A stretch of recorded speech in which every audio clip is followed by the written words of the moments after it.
Hello again. Here we go, some cinnamon roll apple pie dessert.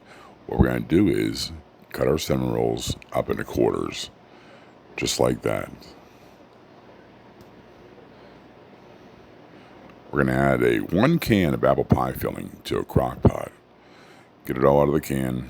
Make sure all the juices are in there. Get everything out of the can like that.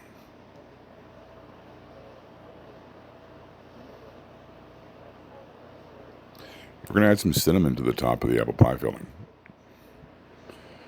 Then put your cinnamon rolls right on top of that.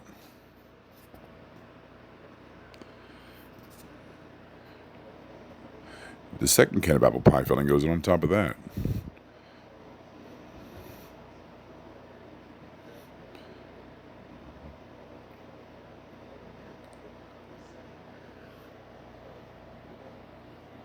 A little more cinnamon on top of that. Yep. What we're going to do here is a little bit of heavy whipping cream. Just a little bit. More than a teaspoon, less than a half cup. Add it to the top. Now stir it all together. This is the key. Make sure it all blends together in the crock pot.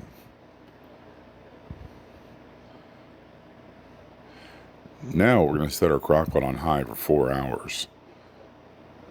Let's not forget the lid. There we go. All right, 4 hours later, here we are. It smells so good.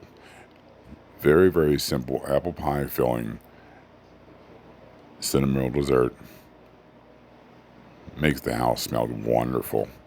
What's better on a dessert like that than some homemade ice cream? Let's put some homemade vanilla ice cream on top of that.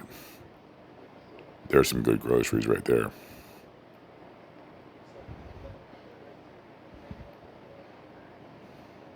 Here we go. Have a great day.